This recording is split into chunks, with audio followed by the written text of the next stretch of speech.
So with that, let me talk about the MG clubs. I made some notes. I got dressed up in my tie so that I'd look official here. Here we got, all right, okay, so we got Judd. Not talking about local clubs, I'm talking about the national clubs. We'll talk about the local clubs another time because everybody, I mean, everybody belongs to something.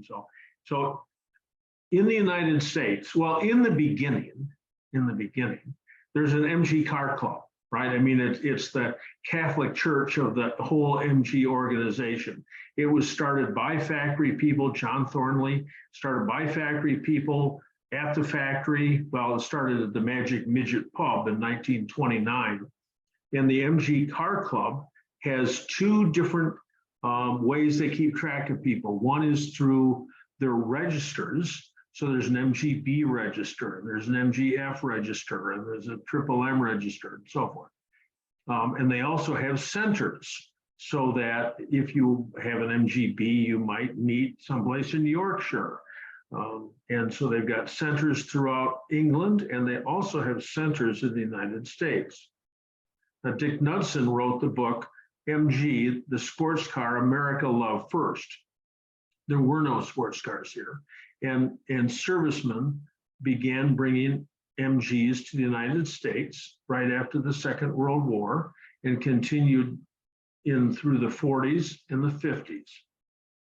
They formed up MG car clubs all over the nation, and they got the ear of General Curtis LeMay. You'll remember General Curtis LeMay being in charge of the bombing campaigns in the Pacific Theater. He also ran for vice president with George Wallace. So maybe for that reason, he's not as in such esteemed company as others. But he did allow the MG car clubs to meet at the Air Force bases and use the runways for races and slaloms and parking lot events and so forth. That really, he was very kind and let this all happen. So the original MG car clubs slowly morphed into the Sports Car Club of America, SCCA. That left a hole, and there were centers in the United States. There's some long-running centers in the United States. Denver, the Rocky Mountain Center, the Western New York Center, the Washington, D.C. Center. Those date back to the 50s, but most of the MG car clubs changed. When my friend Craig Peck was starting the Emerald Necklace MG Register in the greater Cleveland area, about 1980, there was an MG car club, and he called them and wanted to know if he could use their name, if he could climb on somehow. And they said, well, no, this is a rally and racing club. Didn't have any MGs in it, and they wouldn't let him use the MG car club. So he called it the Emerald Necklace MG Register instead. But because there was a vacuum, that vacuum started to get filled, and it started to get filled in 1964 when Dick Knudsen and Frank Churchill banded together and formed the New England MGT Register. They weren't interested in MGAs or MGBs or interested in MGT types. And they really, in the beginning, weren't interested in people outside of New England. They thought it would be just a smaller organization. I'm not sure they thought that it was going to be as big as it was. Now, Dick was an opportunist and an author. He also started, I think prior to this, the International Spy Society. I have volume 1, number 1 of the magazine, the official magazine of the International Spy Society, featuring an article about James Bond or an Aston Martin and the Walther PPK that Bond used. But that didn't take off. The New England MGT Register did. Dick stayed the editor of the magazine. They shrouded it in a lot of fancy talk. Their magazine is The Sacred Octagon, TSO. He edited that for the better part of 25 years and put out an issue every 2 months. It's just a phenomenal amount of work. In addition to Dick writing, I think in his obit, his daughter Lisa said that he'd written something like 27 books, mostly about MGs and other subjects he was interested in. So I'm not sure what the other books were from Dick Knudsen. But anyway, they refused to expand that organization into other marks. They just wanted to stay T-type, and they've done that. So they have two national. Somebody with a tech call, but too bad, they'll have to call back later. They have two national meetings a year, a gathering of the faithful, GOF, and then I think it's well over 100 now, because they've been running for 60 years. They have 2 years, so they must be up to 120 or something like that. In addition, across the United States, other T-type groups who are not as intensely model specific as the original club have GOFs. There's a GOF South and a Texas GOF and a GOF West, GOF Central, that are fundamentally in the long time they're T-type operations, but they let all kinds of cars come in. Well, all kinds of MGs come in and so forth. So I think the New England MGT Register it bounces, the membership bounces around a little bit, but it's around 2,000, maybe not quite that strong. But if you have a T-type, because there's power in numbers and efficiencies and scale, they need you. They need you to be a member. So find that. Go back to that email that I sent out, the New England MGT Register, and join. You know, they've got a lot of wonderful technical stuff in their magazine. Hank Rippert, the late Hank Rippert, was going to follow Dick and Frank and be the chairman, but Hank got sick. So David Sanders is the chairman now. He's been there for, oh my gosh, what, 12 years maybe, David has. So it's a fully operational club. They've got scholarships that they give out. It's well run. Of course, it's all volunteer, but it's a real nice operation. So in 1975, since Dick wouldn't take in the MGAs, John Wright, Max Spears, Rankenberger, blank, I can't think of his first name, banded together around the Washington, D.C. area and started up the North American MGA Register. So that was in the summer of 1975. They have a wonderful magazine called MGA, bi-monthly publication, 8.5 by 11. Michael Took is the editor. And they have annual meetings, GTs, get-togethers. There was just GT 48 in Memphis, Tennessee. So they're an organization of around 2,000. If you own an MGA, find NAMGAR, NAMGAR, find NAMGAR and join. I joined, and I don't remember exactly when, but I'm member number 321. I also attended the organizational meeting of the Michigan chapter of the North American MGA Register, and that was, I think, in the summer, probably the summer of 1977. I've been involved with that organization for a long time. My membership number in the New England MGT Register is 1547, so there were already 1,500 people who joined before I even found out about it in 1968. So in the winter of 1976, John Gianasca and Rick Horan out of New York formed the American MGB Association, AMGBA. It was a lot of fun. The guys were having a lot of time, a lot of good time with it. They had a little newsletter. There was a live wire out of the Chicago club. Steve Glauchowski, and Steve became the newsletter editor, and he was just gangbusters. And they eventually because it grew and they founded it, but they weren't interested in following the whole organization. They turned it over to Steve. Steve received it and really, without telling anybody what the scoop was, turned it into a private organization.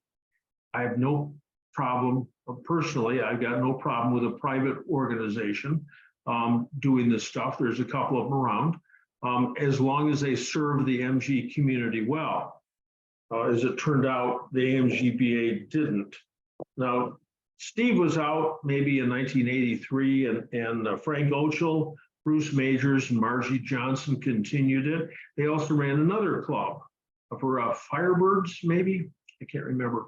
And anyway, they had an office in Chicago, put out a magazine every other month, The Octagon. It used to be the AMGBA Quarterly, but they went bi-monthly like everybody else. They had a national event that they called their national convention. It was tagged along with somebody else. In the very early days, they were standalone events, but later on they tagged on to somebody else who was already having an event. I have no idea how many members they had. Frank had a problem with his heart, and he had a heart attack last year, October, November, died. And Frank and Bruce and Margie just didn't want to continue. They couldn't find anybody else to continue the organization, so they shut it down. No idea how many members they had. They also had midgets. They also included MG midgets in their organization. Rona Epstein, who remembers Rona Epstein, was the midget registrar for the AMGBA.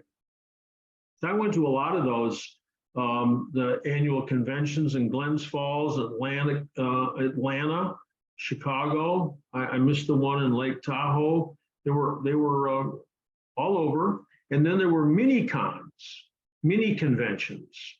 And Bob, not Ewing, Bob out of the Philadelphia club, he moved to Texas, probably in the late 80s or something. They did some smaller events, regional events. So those were fun. Had a lot of fun, but the organization just was not responsive to what a bunch of us wanted to do with it. They were pretty intransigent, and we went down and had a meeting with them, which was very contentious. Ken Smith put us all up to it. Ken Smith worked for Moss. He was the face of Moss for years.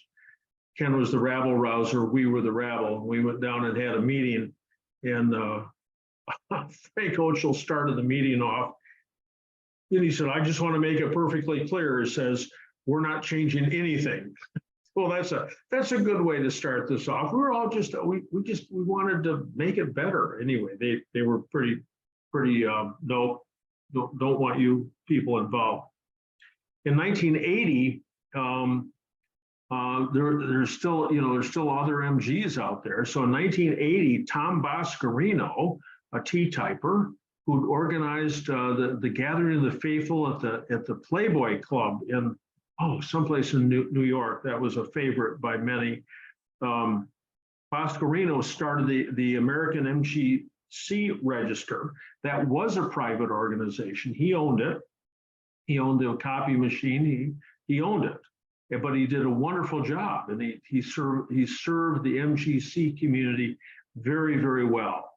But eventually he timed out, and he searched around for someone else to take it over. Sold the organization to a fellow out of Florida. And had stumbled for a little while. It was hard to get magazines out on time, and he wasn't as attentive to the club as Boscarino had been. And so then there was some talk in the at that time the newly formed North American MGB Register offered to fold the MGC members into the club. It was just fine. Everybody's getting along. And then right at the very end, it kind of blew up. So now MGC owners can either remain members of the American MGC Register Association, at least it becomes pronounceable, AMCRA, or they can stay with the North American MGB Register, which also has midgets and MGFs. in it, and so forth. The Boscorino's magazine, he put that out just like Dick Knudsen did, just every other month. Guy's just a powerhouse. He's passed away. They had an annual meeting called the Challenge of Brute Aggressives, CBAs. And those danced all over the country. It often piggybacking on top of another event that was going on at the same time. Well, after this contentious meeting with the AMGBA, we decided we were going to form the North American MGB Register. So we did that at my shop in 1990 on Eastern Avenue. Again, Ken Smith was the rabble rouser, and the rabble included myself, Jerome Rosenberger, Jeff Powell, Rock Garrington, Bruce Wyckoff, Gene Cooper, a bunch of other people. It's embarrassing to list some people and not others. But attending that organizational meeting was Dick Knudsen and his number two, Ron Embling, because they wanted to make sure that we weren't going to start poaching their members. David Haywood came down from Toronto. He was the official representative of the MG Car Club in the eastern part of North America, and he had every single pin and tie tack and cufflinks. I'm not sure his underwear said MG, but boy, he was duded out. He was a used car salesman. And Phil Richer came along too, just to get an in. That took a turn. That took an interesting turn just a year or two later. But anyway, Ken Nelson was there. He lives in Grand Rapids. He writes for the MGA magazine every single month. Ken was there just to, again, probably to make sure we didn't poach MGA people, but to help us get it organized and so forth. So we worked on the logo and included Mexico. It's a North American MGB register. So we've got the American flag, the Canadian flag, and part of the Mexican flag. And every now and then on this Zoom, Rodolfo from Monterrey, Mexico comes on, and he is the single member of the North American MGB register that lives in Mexico, but we included him. So the magazine used to be the MGB Driver, and then once the MGCs were folded into it, then they changed the name to the MG Driver. And it's a half 8. It's not 8.5 by 11. Everybody else's magazine is 8.5 by 11. This one is smaller. Ken Smith was the editor for years, and he said he wanted it small enough to fit in the glove box.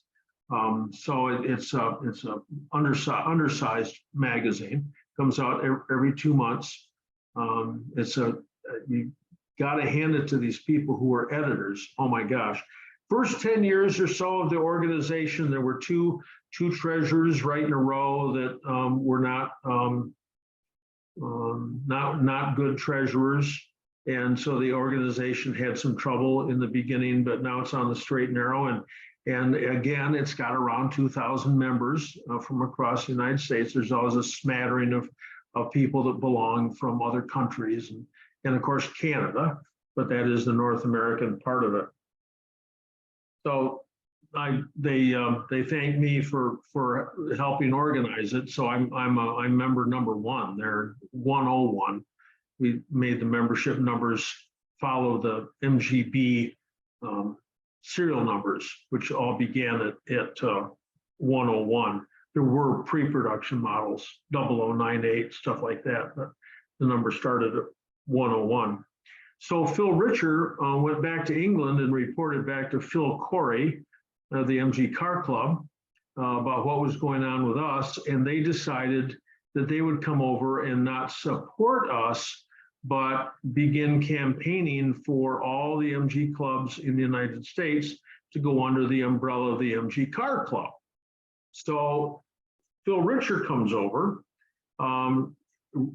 they buy him a car, and he starts going club, mostly on the Eastern Seaboard, club to club. Well, not everybody, lots of us, it's like, wait a minute, our whole country is all factionalized along model lines, and necessarily locally by geography. We don't need somebody else in here campaigning to start yet another group of MG clubs. So some people sent tea bags to the MG Car Club headquarters. That did not go unnoticed. And eventually Phil Richard was brought back to England. But as a result, the 5 registers, I didn't mention the Triple M register, excuse me. The North American Triple M registers, a very small group of people that are run sort of parallel with a T-type organization. But these guys you've got midgets, magnas, and magnettes prior to 1938, 36 or something or other. So that's a small organization located out of Colorado. Sorry, I meant to mention them earlier. So because of this pressure put on the clubs in the United States by the MG Car Club, all the clubs in the United States gathered together to what we called an MG Council. So I was the first chairman of that, or the convener. But then after a while, I gave up that position. Rick Ingram has that today. And that's the organization that does the all register meets once every 5 years. The first one was at Indianapolis, MG International, Indy 96. We had about 1,300 cars there. We don't know how many cars we had. It was just impossible. Boscarino was the registrar. And every day that those registrations came in by mail, he logged them in. I still have the database. It was a phenomenal amount of work done by everybody. So every 5 years after that, all the registers have got together until Atlantic City, and something went awry, and NAMGAR's dropped out, I hope just for a while, not forever. So the next all register meet will be in 2026, I think. So the MG Car Club England was cruising along, but they lost factory support in 1968 when BMC became part of British Leyland. So they lost all their factory support, and they were underwritten pretty heavily. The MG Car Club today in England is underwritten by the new MG company out of China. So they didn't attend to the MGB population very well, even though that's, I mean, when you're looking at people who belong to the clubs, I mean, there's a lot of MGBs out there, 500,000 MGBs. And Roche Bentley, who was a Pitney Bowes salesman, had started a fledgling little MG Owners Club, private company. It's not public. It's not, you don't get to vote on the chairman. It's Roche Bentley. And he started that. And within 2 years, I think they announced that they're going to close the factory in England. And Roche, salesman that he was, organized this huge storming of downtown London. Anyone who had an MG was called out to come down into downtown London, and they ended up stopping traffic, and there were MGs everywhere. And he was the lead on that. And as a result, his club flowered. I mean, it really, really expanded. So the MG Car Club has been going along. They've been going along forever. They didn't always have their headquarters in Abingdon. It moved to Lincoln for a while, but it's back in Abingdon. It's a public. You get to vote. You know, the chapters, all the centers get to vote. But sometime around, I don't know, maybe 1980s, the T-typers thought they weren't getting their fair share out of the MG Car Club, so they broke away. Some of them did. Harry Crutchley led a group, and they formed up the Octagon MG Club. So within England, you've got the MG Car Club, the original club, the MG Owners Club, these two Protestant clubs. The MG Owners Club, which is a private business, huge operation. They go up against Moss Europe for selling parts. Wonderful magazine, all kinds of tours. You want to drive your MG to the continent. You want to go to Aruba. No, that's over here. I don't know. You want to go to the Seychelles or something with the MGOC. They got all kinds of cruises and stuff going all the time. It's a it's a well-run, streamlined organization. And then there's the MG, the Octagon Car Club with the T-typers. So anyway, that's sort of a quick half an hour encapsulation of the fragmentation of MG clubs in the United States. It isn't just us. I think the Triumph guys are separated between Six Pack and VTR or something or other. So it's sometimes it's personalities, sometimes it's location.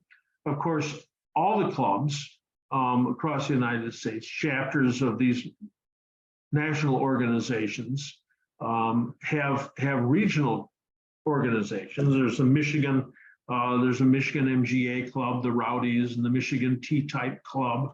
There is no Michigan MGB club, but various clubs within Michigan, the West Michigan Old Speckled Hens, the Windsor Detroit MG Club, and the one out of Lansing, will subscribe to the MGB organization because they get insurance out of that for their own meetings and so forth.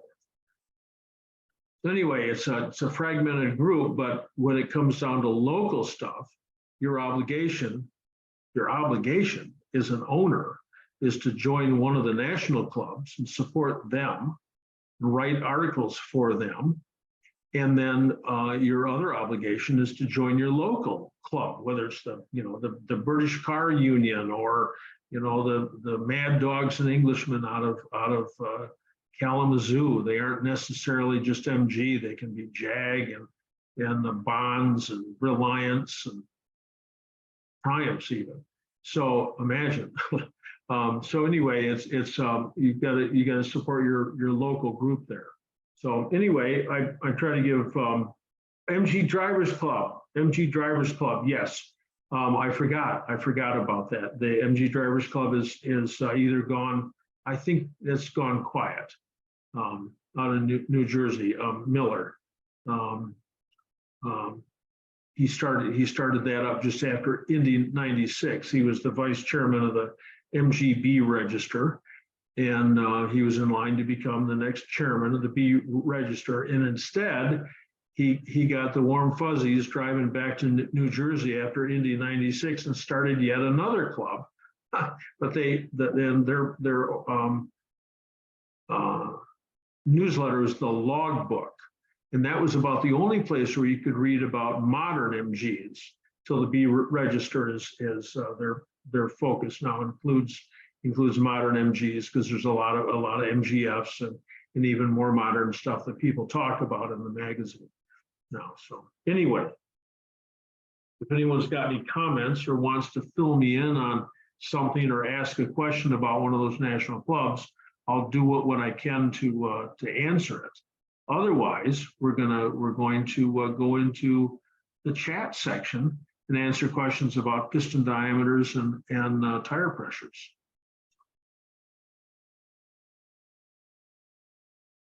Well, John, you're fortunate enough to own a T and an A and a B. Should you join all three? Is there a there's not much there's not, I was going to say cross-contamination, that's the wrong word to use. There are not a lot of people that belong to all of the registers. There aren't, but as far as your pocketbook can handle you, I mean, when you're living in South Carolina, basically you're buying a membership in a magazine.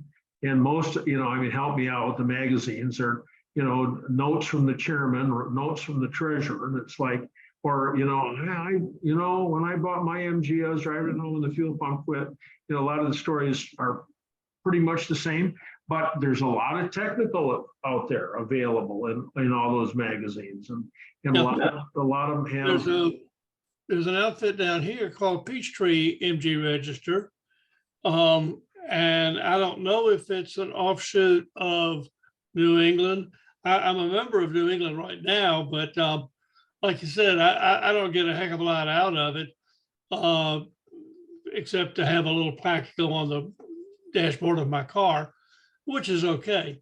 but Peachtree at least is within driving range of me. But I don't know if you're, if the point is to have somewhere that everybody knows where all the remaining existing MGTs are. That sounds like what register would mean. That And is, so yes. multiple registers defeat that purpose. Well, they do, but there's a T-type register, an MGA register, a B register. And there's a database with each of those clubs, but the local group, the Peachtree used to be an AMGBA group. Back in the day, I know they were tied in with the American MGB Association because they hosted a convention there in Atlanta in about 1990 or 91. I went to that. 6 cars in the parking lot there. I remember that. Hot. So, and there's British car clubs everywhere, or if the community is large enough, just MG clubs. I mean, there's the Southern California MG club that meets, but and there's the Toronto MG car club, which is the center of the MG car club England. So those groups meet, but very often they're even more populated and the larger clubs that have everybody in them. I mean, Miatas, I'm whatever, they want to come, they want to have a good time. So there's also a lot of advertising that they're putting in the magazine, so you can find a lot of parts and different things. So it's also a good place to get information for, if you're looking for things. Well, I think that one of the things that is cutting into many MG clubs, and particularly the T register, is that a lot of what we used to go to the clubs and the magazines for, we go to the internet for now. And so you've got sites like MG Experience where you can get an immediate answer. You can search, you can find whatever you like. And it's just been recently that the New England MGT Register even put their old tech articles into an electronic format. It never happened. And one of the things that really surprised me, last summer I went to a New England MGT Register Gathering of the Faithful at Watkins Glen. And that was the first one I had been to since I moved off of the East Coast in 1990. And there were probably 20 cars there. We all fit into one small room. We gathered for the hospitality suite in one bedroom, and compared to the GOF West or even the GOF Central, they've gotten very small. And one of the reasons is they've gotten very old. And I think that a very, very substantial mistake they made many years ago was not becoming the North American MG Register and just sticking with, we're going to be T-types. And now you've got a car that basically has barely creeped up in value in the last 50 years. I bought my TD in 1980, and I can probably get what I paid for it now. There were which means that you're getting a lot less because the money's devalued so much. Yeah. And I've put $10,000 in the motor. Yeah, I've maintained it for the last 40 years. But this is not, I mean, if you go out and play a game of golf, you get nothing from it. Maybe you've got a hole in one, you can put the ball in on a plaque or something, but you don't get anything for that. It's just entertainment. It's just a hobby. There's no investment. Every now and then I'd have somebody come around the shop and say, well, I'm looking for an MG as an investment. I said, guys, you ever heard about the Dow Jones? I mean, an investment. You're not going to make any money off an MG. Although there was an article in the Wall Street Journal about 1980, this guy had picked out 5 cars that were going to be worth a lot more in the year 2000. For whatever reason, he picked out the MGB GT, and it was going to be worth $20,000 in the year 2000. I had at least 1 or 2 people call me up and say, "Is that true?" Okay. If I could Sell mine for 20,000. if I could tell the future, I wouldn't be working on your MGs. I'd be over in the Dow Jones, working values, So anyway, yeah. GOF Central in South Bend incorporated the A's and the B's. So they had a pretty good turnout. There was a good crowd. And the triple M's. And Yeah. the triple M cars Yeah. with it. It was a fantastic Yes. GOF, one of the best I'd ever been to in over 40 years of MG register membership and maybe 60 years of ownership. But it didn't have, but it didn't have any driving events. No. That's the first MG gathering that I've been to, GF Central or Ohio chapter or national, that was the first one that never had any kind of a driving event. Well, agree. Tom, we went to a GOF in Watkins Glen that we were the only ones that did the rally, remember? Yes, I remember. The GOF this year, there was like 12 people. Well, Yeah. times change. I was at the NAMGAR GT. I don't know what it was, 45 something in Solvang, California, and Dave, can't think of Dave's last name. He's a volunteer, works with NAMGAR a lot, and he and I are standing in the lobby of the hotel like at 11 o'clock at night, and we're the only 2 left. Like vertical and walking around. And I mean, back in the day, people were out in the parking lot until 2:30 in the morning, drinking and carousing and having a good time. But that's just the way it is, We're all getting You need to old. go to the MG summer party for that, John. Yeah. Yeah. That's Well, an interesting point. I went to a Porsche 928 Porsche thing this summer, drove my TD, and they did exactly what John's saying. They were at 2 o'clock in the morning, the parking lot was full of people drinking. The next day we went on a long drive up through the Parkway, the Blue Ridge, and all like that. I'm looking at the 25 people on my screen right now, and there's not anybody on there under 60. I don't think. I hope I don't insult anybody. But our local club has the same problem. Yeah. I mean, the reason I belong to the club is because I love to drive, and we do 1 or 2 drives a week up in the mountains. To go and sit in a grassy field and drink beer in the hot sun all day long doesn't appeal.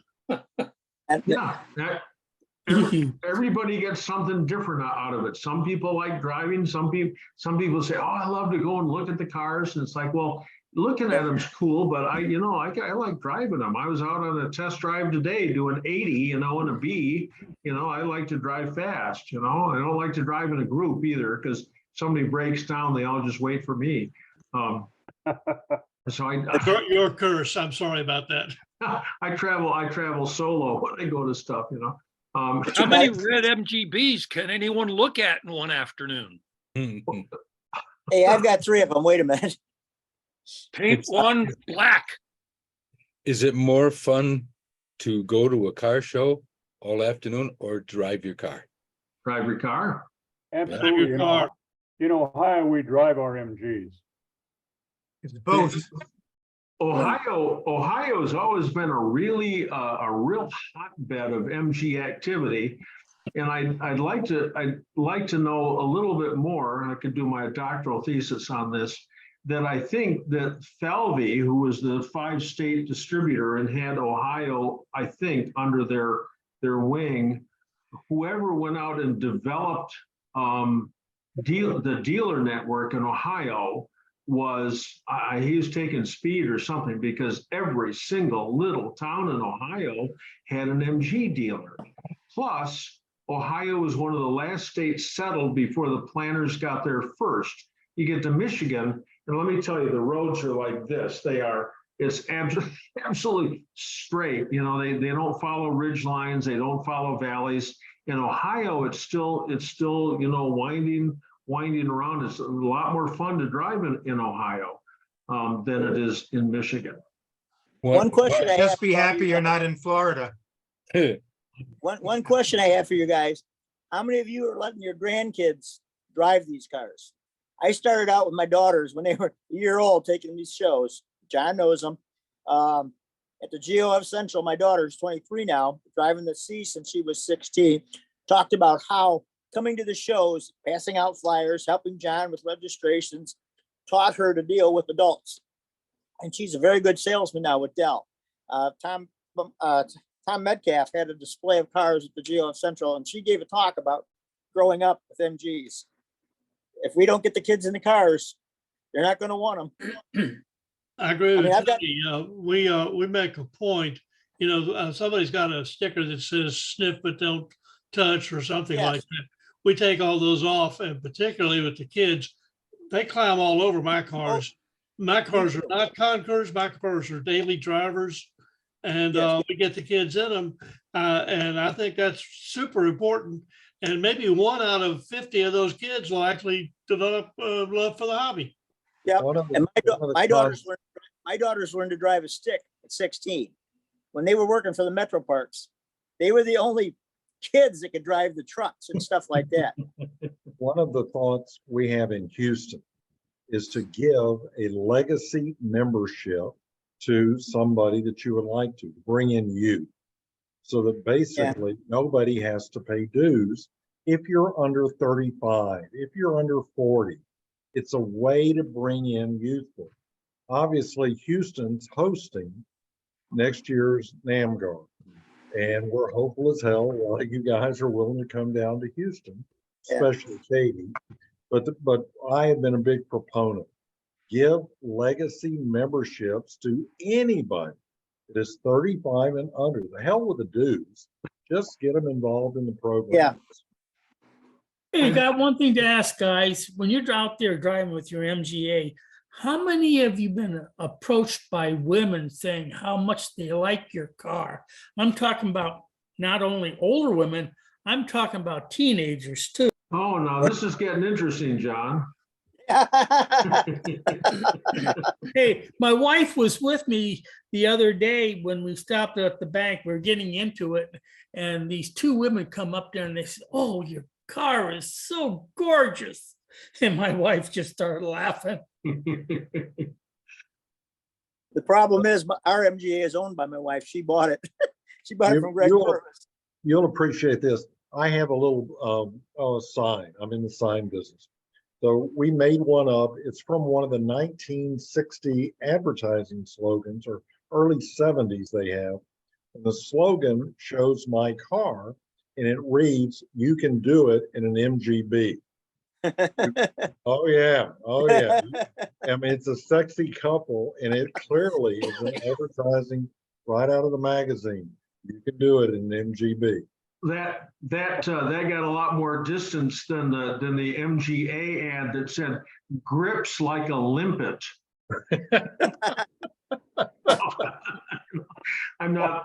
Since I don't know anything about the sea, I'm not sure what a limpet is, but must be like an abalone or something or other. I don't know. It's something you have to scrape off your boat. Yeah. And to John's point about younger women, I am delighted to testify that yes, my wife and I do enjoy our MGB. Hey, my wife and I are in ours all the time, and we've noticed a lot more women take note of the car, especially if we're in the GT. A lot of young girls want to know what it is, and they're just impressed. Of course, you don't often see a car that color, but yeah, they're getting more attention. Last year, driving cross country, I used to see MGs occasionally. I didn't see any, and yet wherever we went, people gathered around. So When and if the MG company begins selling, the modern Chinese company begins selling MGs within the United States, all of a sudden it'll pop it all back up again. That's what it's done. That's what it's done in England. But I don't know that that's. What are you holding up there, Judd? looks like a bunch of young people or something. I can't. One time I was in Bunch of my, girls that are in my TD. Oh, yeah, okay. All right. one time I No. was in my PT and I was in traffic and I stopped at the traffic lights and this SUV drove up beside me and this young kid wound down her window and she said, "Wow, that's hot." I said to my car, I said, "Brigitte, that's the first time you've been hauled hot." Well, all this talk of attention from young women back in the 80s, the last desperate advertising campaign that they did was targeted for young women. It only took 40 years to percolate. And they're all Anyway. in their 70s now. So Anyway, I don't- it's the continued operation of the parts and the interest and the organizations and everything is all, it all falls on us as owners, to do a little something, right? A little something, belong to one or more of the clubs, just support it. I had there's an organization that hasn't done much lately, the British Motor Trade Association. And I had a Zoom a couple of years ago, and I had the newsletter editors on talking to the shop owners and so forth. And these newsletter editors are I don't get it. They're the hardest working people. The T-type, Dave Lawley's been the editor of the TSO for 30 years at least, and that Mike Took is the MGA guy, and it's just, these guys are just in there and they're all desperate for copy and they're desperate for support. And the only way this works, is if we all belong. So anyway, I'm going to go over to the chat section and we'll start answering questions about piston diameters and so forth. So, all right, here we go. This is a real one. Craig Fowler, are you still on? I'm here. All right, you can come on. Yep. So you recently installed a Pertronics igniter electronic ignition in my 74B. Did it without removing the distributor. Car started fine and ran well. However, after a little run, I noticed 2,000 RPMs at idle. Was about 750 with the points installed. Do I need to reduce the idle RPMs prior to adjusting the timing? Also, I've seen online a video by a Mini owner that the plug gap should possibly be changed. Possible the plugs when switching to electronic ignition. I did remove the vacuum in line when installing the electronic ignition and replaced it prior to starting the car. By the way, I did not yet change the factory coil, but have the Pertronics one on order. There's also a wire that was connected to the points and condenser that no longer has a place to go. I shortened that up. So anyway, whether you've got points or electronic, it's just a switch. And all the switch does is turn the coil on, and it magnetizes, and when it turns the coil off, that's when the spark comes, and then it's directed out to wherever it's going. The reason your car is running faster than it was before is because the timing's changed from where it was before, and now it's running more efficiently. So on all cars, 1945 through 1980, not the twin cams and not the V8s, MGCs, Midget 1500s, everything.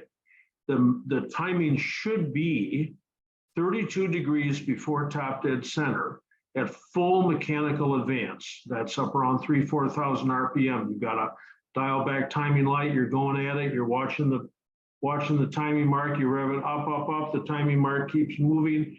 When it quits moving and you're still increasing your RPM, you're at maximum timing. And at that point, you should be at 32 degrees. Then hook up the vacuum, then set the carburetors. Quick question. In that mini video, Yeah. he noted that there was no mark for 20 degrees and the increments only show a certain number. Okay. And all he right. added a mark.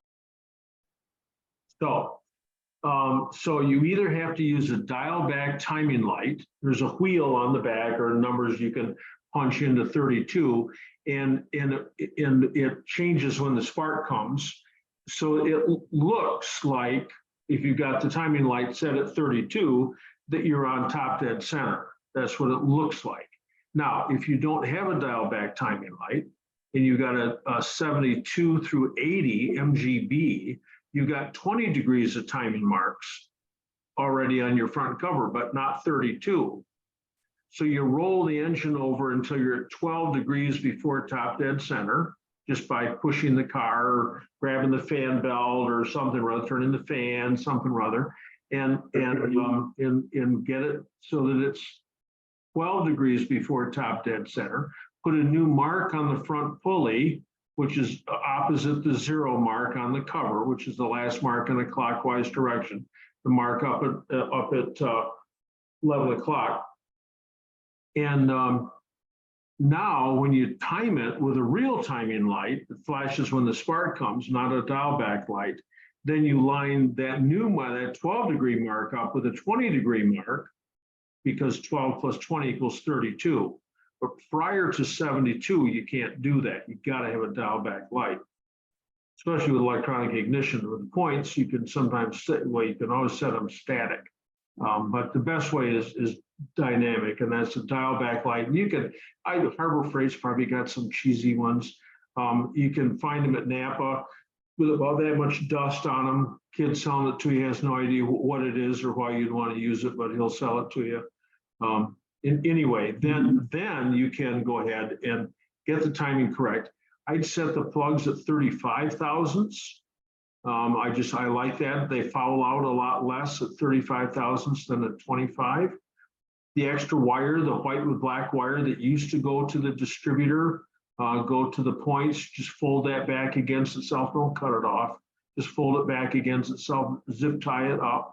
And so when you don't need the Protronics coil, if you ordered it, you can go ahead and install it. You don't need it. There's plenty of spark there right now. So it's just a way of changing the way that you set the points. But the rule on an electronic ignition is if you ordered the plate that goes into the distributor with the red and the black wire, order another one and carry it in your glove box, along with the screwdrivers necessary to change whatever you're going to change. Because when it fails, not a question of whether, when it fails, that you're done. You're up the creek without a paddle. I mean, with points, you can always make them run again with a penny or a stick or a screwdriver or a tire iron. I've used all those. But with electronic ignition, you're just dead in the water. So you've got to have another one. So you just carry it with you. If you carry it with you, you'll never have to use it, of course. So. John, you said gapping 35 thousandths on the spark plug? Yes. Yep. The only time that doesn't work is if you've got a T-type that's got an original coil on it, and the spark coming out of the coil is just a little weeny spark and isn't as good of a spark as it ought to be. So once in a blue moon, if you get original T-type with original coil that's degraded real badly, and they're calling for a spark gap on a T-type of 20 to 22 thousandths, and you increase it to 35, it just can't do it. But in that case, you ought to change the coil. But yeah, I find that the plugs foul out less. You need a little hotter spark to snap through it, and it just I was working on MGs when they were primary transportation in the winter in Grand Rapids, Michigan. That my earliest days were lying on a creeper underneath the car as the icicles dripped salt water into your face and mouth as you're slipping underneath the car. And those cars, all those cars, that we increased the gap to 35 thousandths and didn't have as much problem with the fouling that you might have. So Same on the 1500 MGAs? Sure. Yep. On those M5s. Yep. Did I hear you say that when you accelerate that, and I've noticed this when I went to time my car, the timing line jumps around. Are you saying accelerate through that till it settles down and that's when you're at the right place? When you go to set the timing, you Yeah. rev it up to about 3,000 or 4,000 RPM. It's still idle. You're still idling. You're just idling at 3,000 or 4,000 RPM. But it's, yeah, you want to set it at maximum timing. Well, I ran my tack up to about 3,000 and that the mark was still bouncing around a bit. It just, it does. It bangs around. Okay. There's a couple of things that are going on. The distributor, you got an MGB? Yeah. Okay. Yeah. So the distributor drive gear is moving up and back. The distributor's shaking, the points are shaking. There's all kinds of stuff in there that if you get a more tightly fitted distributor drive gear and a rebuilt distributor, that jumping around will go away. This is largely. This is a rebuilt distributor. Okay. And I have the Petronics. Okay. And the engine was just rebuilt. I don't know if he changed the drive gear. Well, nobody ever pays attention to the drive gear. I didn't pay attention to the drive gear until I was talking to who builds the MGA twin cam engines in Kansas, Iowa. Anyway, so I was talking to him and he said, well, yeah, of course you always pay attention to the end float on the drive gear. I said, well, yeah, okay, of course you do. But anyway, that's the way it is. But jumping around like that, I'm not sure it does that under load. When you're flying down the road, but when it's jumping around like that, the engine's fighting itself. You want that spark to come consistently in the same place. It's hard to make it settle down. Okay, thanks, John. Sure. All right, Charles, we got Charles to everybody here. John, my 53 TF is still running rough at temperature. We can chat a little now or I can call you tomorrow. So Charles has been having this trouble. He's changed everything on his car. He's changed his coil, his distributor, his points, his condenser. I'm not sure to change the points, but change the condenser, plug wires, plugs. He sent me pictures today of the float height, and one float height was a little too small. The other one was way too big on H4 carburetors on a TF. It's like, well, look at that. That's all screwed up. Maybe that's it. It wasn't. And after 3.5 minutes of driving, it starts sputtering. And once it gets up to temperature, it just acts like it loses a cylinder or two. And I don't know. Enriching, next step is enriching the carburetors more than you think you should. Well, it runs sweet for that first 4.5 miles. I'm real happy with it. But when it gets warm, well, the temperature gauge doesn't get above about 80. But I don't know. Enrich, all you can do is just keep shooting at it here. If it was here, maybe we'd get it sorted out. But I don't do that kind of work anymore. But enriching the carburetors, just turn down each carburetor, turn it down a whole turn. Just see if that does anything. You'll have to raise the idle because it'll slow the idle down. But just try it.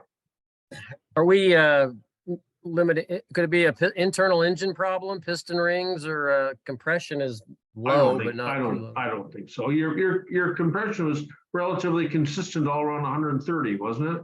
No, they're all, it's about 105, all of them. Well, you're looking for consistency. And they're consistent. Yeah. So I put that heat when it died today, and like you said, I pulled it over and took the bowl tops off. Both bowls were full, and I put a infrared heat gun on all the various parts, and both bowls were the same temp. They're about 40 degrees cooler than the manifold. The radiator was, same temperature on both sides of it, and nothing was out of whack. When it gets up to temperature, it doesn't want to run anymore. Rich, and again, after a run, there's no substitute to pulling the plugs out, looking at them, seeing if they're bone white, if they're black, both of those are outside the range, or if they're khaki colored, you know, nice tan color. So you want the tan color? You want the tan color. So I'll do that tomorrow. What does white Okay. mean and what does black mean? White means it's way too lean. And black means it's way too rich. Got it. Starting to foul out. John, Yeah. is a technique for that to turn off the ignition while you're running at speed and bring it to a stop and pull the plugs so that you don't end up idling in the driveway Oh, before you start doing that? You could do that. That's pretty intense. But I mean, if you're just gonna slow down and pull it over, it isn't gonna foul them up that much, that fast. Another trick I just thought of, instead of enriching the mixture, is just pull the choke out. You're driving down the road and it starts to misfire. Just pull the choke. Yeah, I've done that. That doesn't do anything either. Well, then that enriching the mixture isn't going to do it. You're running N5 plugs in there, Champion Ns? Yep. After 35, you think? Well, anyway, Yep. read the plugs. Let's read the plugs tomorrow and see what color they are and see if that is going to make a difference of some kind. Did All you right. say What kind of gas are you using? What Just kind of gas? 87 octane, 89 where I can get it. It's fine. You ever try 91? Well, I mean, if with that, I mean, I get, 4.5 miles of good driving before it starts acting up. I can't- You have a lot of ethanol Do you have in a your feeling? gas? No, not, again, if it was gas, wouldn't it be a consistent problem? But it's heat related. Yeah, So- I mean, I've still got, I know how you feel about the lead additive, but I still got a bottle of it, so I add that to it. That's, You know. it's, that stuff is truly snake oil. Right, and I'm not gonna buy any more, but while I got it, I'm gonna get rid of it. No. Could he be Did losing you change the compression? coil? Did he put a Change new the what? coil in? Change the Don, what? could he be losing compression once it gets warm? I don't understand how, George, you know, I don't know how. If you haven't adjusted the valves in a long time, you adjust the valves, make sure you got, you know, I mean, you can, you start the car up, it's messy kind of, but take the valve cover off and just start it up and let it idle really low and just make sure you get like a 10 thousandths feeler. Should be able to get a 15 thousandths feeler between the rocker and the valve stem, but you can just go one after another. You don't have to take all that time, that laborious time to set all the valves. So, Yeah, Did you change the coil? yeah, just changed it 2 days ago. That didn't help at all. What's the location? Above the distributor on the left-hand side. we're Front of the steering wheel. on the firewall, where it is on a TF. Yeah. Maybe it's got a bad or loose manifold gasket. What about the manifold gasket? Manifold gasket would probably show up at idle, where it's real hard to make the car idle well. So if there's some leaking going on there, you hear whistling. But yeah, I mean, there's no substitute to putting a wrench on those 4 studs there with those little banana clamps on there. I mean, hey, we're everybody's weighing in with some idea here, but I mean, I even propped open remember last week, somebody said a vacuum in the gas tank. I even propped open the gas cap, when it happened, and that didn't change anything. After last week, I went online and started looking at these threads. Like you said, you have to separate the wheat from the chaff. But I thought about the ground, and you said they didn't have that same ground strap as a B, but they said that the distributor grounds itself, and if I'm not mistaken, and if it's dirt or if you got something in there, heat expands things. It could be still a ground problem. That's the only thing I can find. Underneath the distributor? well, that distributor is blocked into the block. You've got a good ground connection there, and the plate is I mean, you haven't changed the points yet, right? See, The points, I don't remember doing that. okay, all right. So you can, you don't have to change them, just take them out and drag them. Make sure Pretty that sure I they're, did. drag some fine sandpaper, 600 paper across the points, make sure they're nice and How about clean. the rotor? I mean, it's an older rotor. I It's not the can't, red one, the new one. they work or they don't work. They don't Yeah, work. that's a lot of these problems. They either work or they don't. Yeah. It just creeps up on me after 5 miles. Yeah. So anyway, one of Rotors the, stop all of a sudden. It happened to me. Now my rotor lives in the woods in Montana. Well, I get partial power. I mean, I get half power. I can barely get up the driveway when it's happening. Yeah. So it's limping, you know? Yep. Can Well, you tell whether it's perhaps lost maybe 2 cylinders? What I'm wondering is if I used to have on my TR4, which had SU carburetors, once it got really warmed up, the piston would stick in the front carburetor on that car. I And took the pistons out and cleaned them. I mean, so what else could I do? in that case, if that were the case, then two of the plugs would be like really dirty because if the piston can't come up, it'd be really dirty. The other thing, when you just started talking there, I thought, well, you got those little accordion shaped clamps, between the carburetor and the interconnecting link and the interconnecting link and the other carburetor. If one of those is loose, one of the carburetors isn't opening, but then it would idle real well. It'll idle well, but it wouldn't rev up. So right, we had that I on get my neighbor's TD. The S clip actually had broken, and there was enough interference to where you didn't really notice it until you got up to where you needed some performance. And when you let off of it, it went back and the brake was sort of concealed in there. And that really did it. So you might check and make sure that when you advance that throttle, that both carburetors are advancing exactly the same amount. There's no play in I'll there. write that down too. yeah, it's something. We'll find it. So call me tomorrow and we'll just keep going for All right. it. Appreciate it. Hey, so Greg Fisher says Valvoline VR1 synthetic. Any problem using synthetic? I would say no. No, I'm not. Greg, are you still on? Don't hear from Greg, but anyway, the Valvoline VR1. I'm here. Oh, okay. All right, great. Yeah, I've just read some things online that people are always, oh, don't use synthetic on those old cars, and it's the worst. These cars aren't made for it. And I just don't even know. I just can't imagine why. The internet is the best and the worst thing.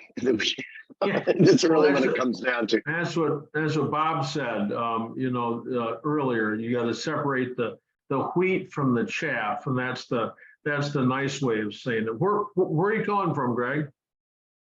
I'm calling from Marietta, California, Southern California. Okay, that's a real nice setup. That looks real nice on your B there. Love the PCV valve. Those must be AUD 135 carburetors with number 6 needles. So they are, and then I finally figured out the way to get this air cleaner after going through 3 or 4 different ones. I used that cold air intake, and it works real well with the brake servo that kind of takes up all the space. Yep. Those conical K&N filters fit right on too. Not on 75, but on now. Tell me, do you have overdrive in your car, Greg? I have the Mazda MX-5 5-speed. I just installed it. All right. So she's not running yet. I'm still a couple months away from. Okay, so I see in your brake master cylinder box that you still have the TCSA solenoid back there. And I'm just wondering if you have disconnected the white wire that goes down to the gearbox yet. Because if you don't have overdrive, you want to disconnect that white circuit. I tell you to turn around and look, but of course, that's just your background. But right next to the anti-run-on valve, where all those wires all jumble together, the main loom and the front and the main loom and the rear loom, and there's a gearbox loom, and the gearbox loom is either 2 or 3 wires. But you're looking for the maybe sometimes it's a white wire with a brown tracer. Sometimes it's just a white wire. Sometimes it's part of the gearbox loom. Sometimes it's encased just by itself in a black sheath. You want to disconnect that because it goes underneath the car and it's an unfused circuit. So okay, and I never had overdrive, so but it would still be there. it would still be there because it ran the TCSA solenoid, which is still on your brake master cylinder box. Yeah, which I don't have it hooked up yet. But if it shorts, if it's hooked up, and if that wire shorts somehow, it burns up your wiring from wherever it's shorted down by the gearbox, all the way up to in front of the washer solvent bottle, all the way over to the key switch. It is a catastrophic failure of your wiring loom, and it's so avoidable. So that's a white wire that goes down to the gearbox. If you pull off the wrong white wire and pull it off the fuel pump, well, then your car is only going to go a block, before it kills for lack of fuel. So you'll go, oh, well, I've got to plug that one back in. So, yeah. So it's a completely rebuild, and I haven't fired it up yet. I was thinking I'd have it done midsummer, but there are other complicated. I still have a windshield to put back on, and then the dashboard. So I'm not going to fire it up until all the gauges are in and ready to go. Okay. Yep. Making it run's the easier part when you've got it part way apart. So yeah. Okay, doke. Thanks. So TAVS, TAVSS. It's me, Alan. Alan from Miami. Oh, all right. Okay. Do you have a fix for 73B that runs fine, idle, set at 1400 due to air conditioning, but air conditioning isn't run often, which drops the idle and stalls when I slow to stop it. So I don't have a fix for that, only that, turn the air conditioner off when you're, Actually, I just mentioned the AC because my guy who works on the cars has set it up, because when I do turn the AC on, it drops the idle, of course. But I don't run it very often because it really doesn't work very well, especially at 95 degrees. What my issue is that when I'm just driving the car runs fine. I'm on the expressway, I'm on a road, and then I'll have to stop for a stoplight or a sign, and the engine just shuts down. Basically, the idle drops down, and unless I give it a little bit of a boost, it will stop. It'll stall, and then I can start it again. And it happens all the time. What year is it? Well, it's actually a 74, but I mentioned 73 because everybody says, well, is it a late 74? It's a September 73 build. So it's an early 74. Okay. So I think it's the same as the 73. So do you still have the charcoal canisters hooked up? The charcoal canister? I do have the charcoal canister. So disconnect that. Just disconnect it. Okay. Just for a test. All of the tubes? No, just there's a line that goes from the front of the front to the rear of the rear, and then there's a line that goes over to the charcoal canister. Just disconnect it at both carburetors. Just pull it off, and just let it run open, and it shouldn't make one iota of difference whether it's hooked up or not. So that's just, you start there. Just start there, and then call me. There's probably some other stuff I can think of to do, but this is a particular problem with HIF carburetors. That's the kind you've got. They're really heat sensitive. A lot of times when they're adjusted correctly, they're adjusted too lean for when the car heats up, and you've got to put a screwdriver in and give them another quarter or half a turn of richness. Sometimes that'll do it. So I'll try with the canister first and then go from there. Okie doke. Okay, thank you, John. Well, so what's your temperature today? Today was 95 in the car. So with all the other stuff that's going around, they say, well, it's like 105 or something like that. But it's been pretty crummy. But I guess it's the way it is all around the country at this point in time. So Yeah. we're all running hot. Except in Grand Rapids, Michigan, where yesterday it was like 62. It was I'm really, going.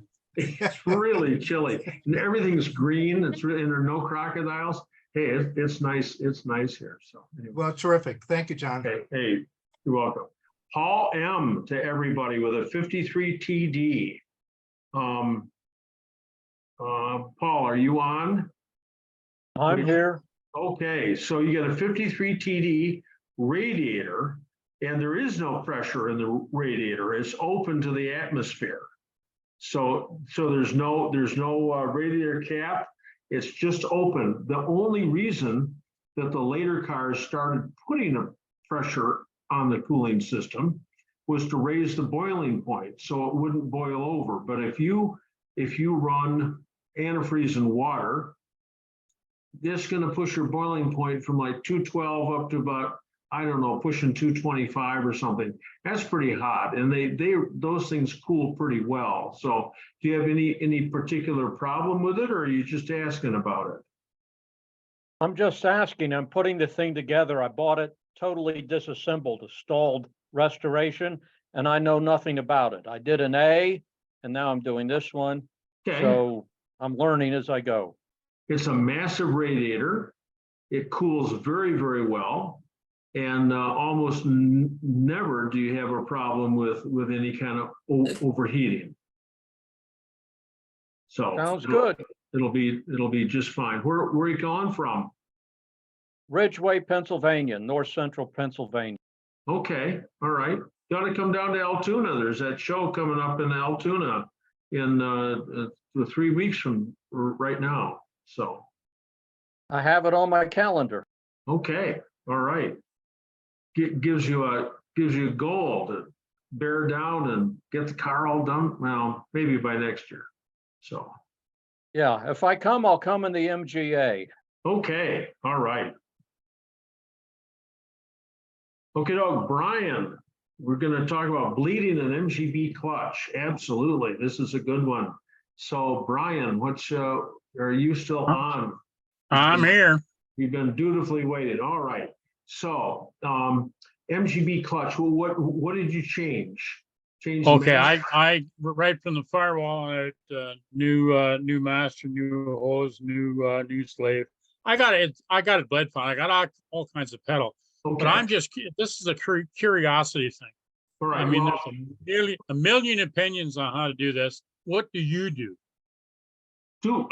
First of all, you want to make sure that the bleeder is pointed down and not forward, right? Yeah, because when it's sold to you, the bleeder's often in the wrong hole. Okay, That's right. So that's the first thing. So then we make sure that all the joints are like really tight. This is a two-person operation. You're lying on the ground. You don't have to jack it up. You're lying on the ground with a 7/16 ring spanner, a box end wrench around the bleeder. And you crack it loose and then drop the wrench away and spin the bleeder all the way out. Use your finger. So you're calling up to the person who's sitting inside the car, and you say down. And you remind them, remember, this is not an emergency stop, because you don't want a face full of brake fluid. Down. So they press the pedal down. You put your finger on the bleeder, up. They take their finger off. They take their foot off the pedal, and you count out 20 seconds. 1, 2, 3. I won't go all the way, but you get the point. It's like real slow. Then finger off, pedal down, finger on, pedal up, wait 20 seconds. After you've done that 10 times, finger off, pedal down, you get a whole bunch of brake fluid that's shooting out. At that point, you put the bleeder in, tighten it, pedal up, wait a couple of seconds, open, down, close, up, wait a couple of seconds. And usually, 5 5 pumps to get the air out of it and another 2-3 pumps and you're bled. Now, some new master cylinders, you know, there's the bleeder right at 12 o'clock, right? But of course, the master cylinder is mounted on the side. So is that bleeder indexed correctly, or have you got a bubble up there? If the bleed hole is not at 12 o'clock when it's attached to the gearbox and it's off to the side, you cannot get rid of that bubble.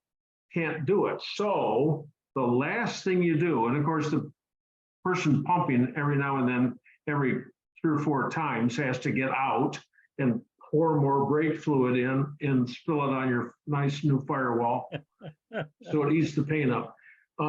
Right at the very end, they're up there, you're underneath. You open the bleeder, take the heel of your hand and push that piston back in as far as you can into the master cylinder. And that, if you do have a bubble which is formed there, it'll purge that bubble and blow that bubble out. So now, well, that's exactly what that's exactly what it is. Matter of fact, I took the slate right off the side of the gearbox and just pushed the push rod in, and that took care of everything. But I was just curious on what you did, because like I said, there's a million opinions.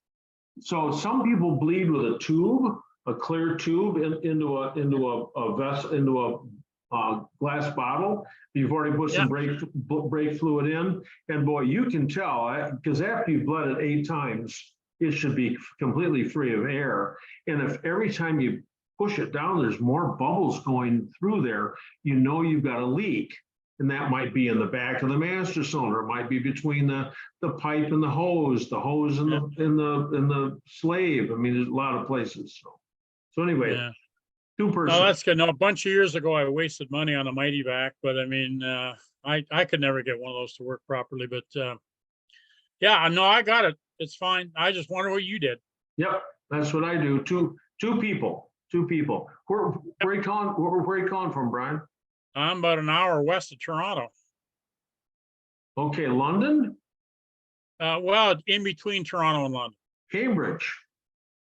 Close. a little village out in a stick called Wellesley. Now, I don't know if that means anything to you at all, but one of the first 1980, I think. In 1980, there was a Namgar mini regional GT in Cambridge. Cambridge GT. There, they have an old watchtower there. You know, and we had all the MGs parked underneath it. 1980. Yeah. Now, that's getting to be. That's about 20 miles from me. So. Okay. All right.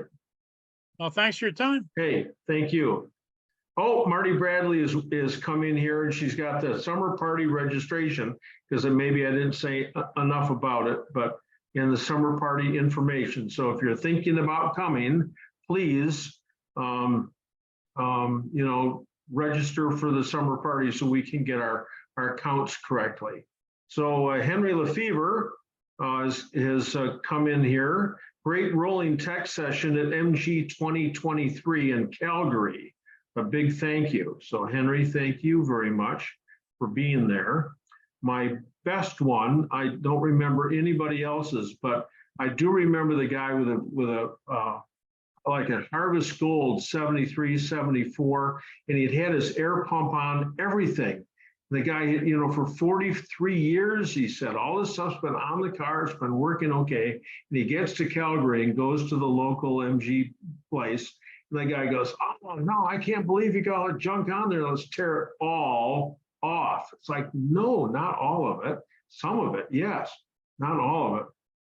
And there's a 90-degree fitting that goes right into the center of the intake manifold.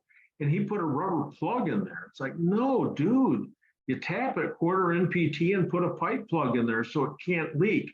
But he put a rubber plug in there and it started leaking. So the way that I fixed that car in Calgary was a piece of duct tape.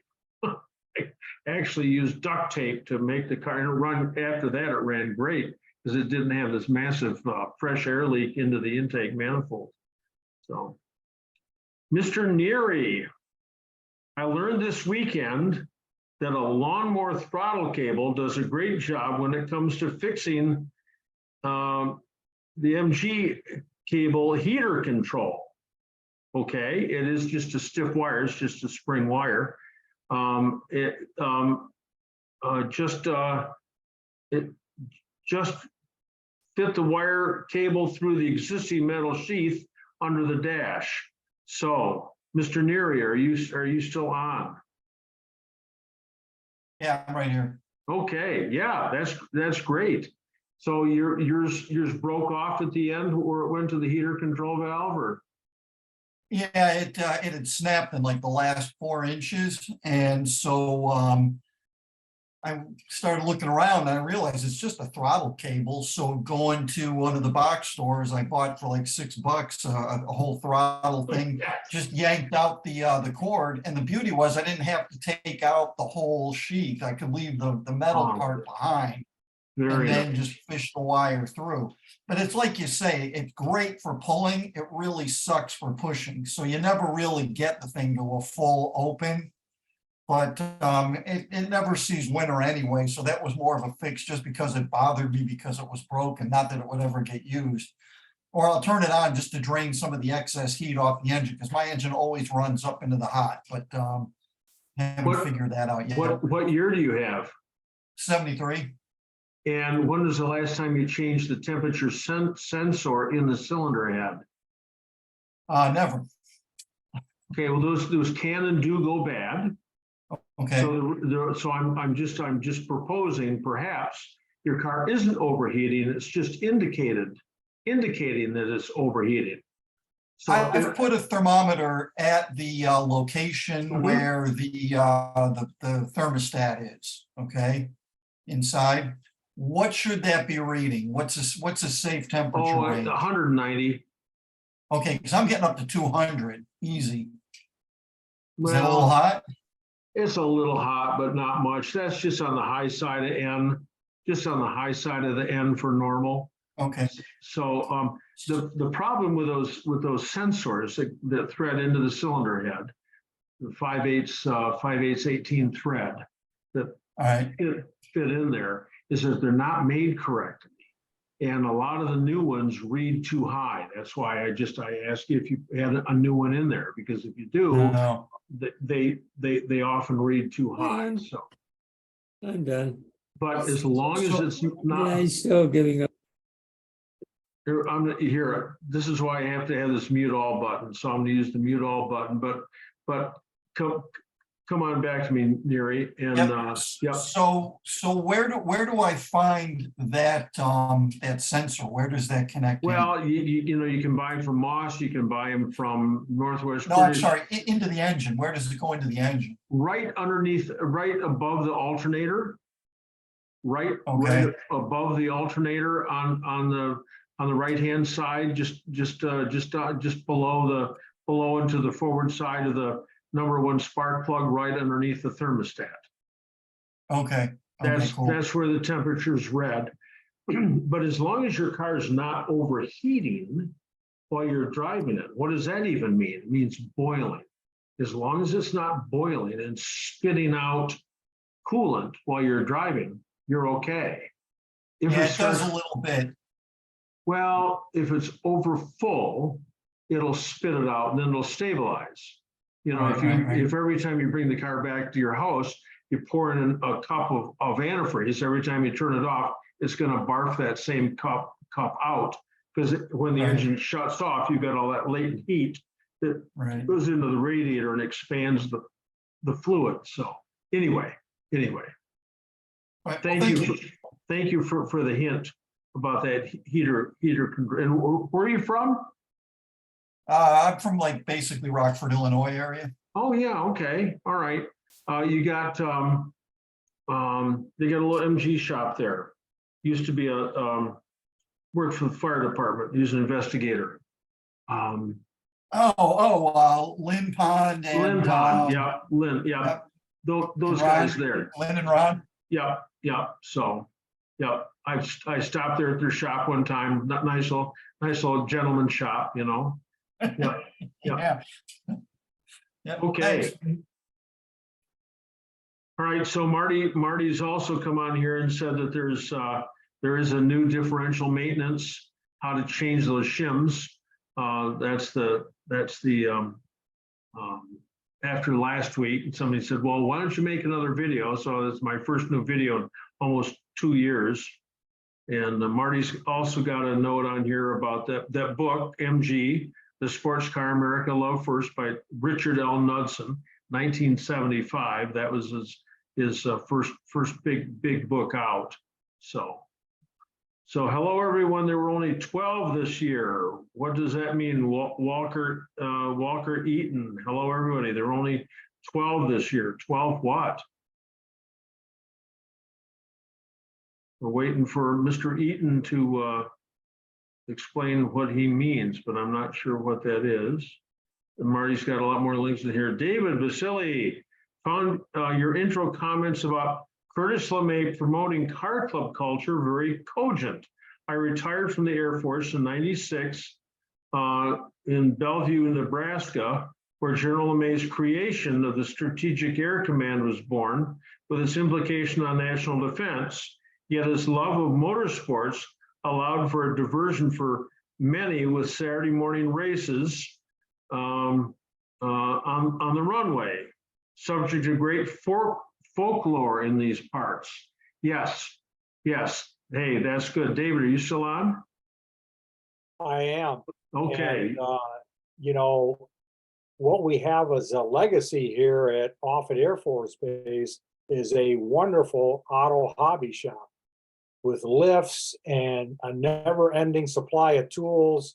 I mean, you can do anything there, and it's almost no expense. And it's just a wonderful legacy from his many years ago.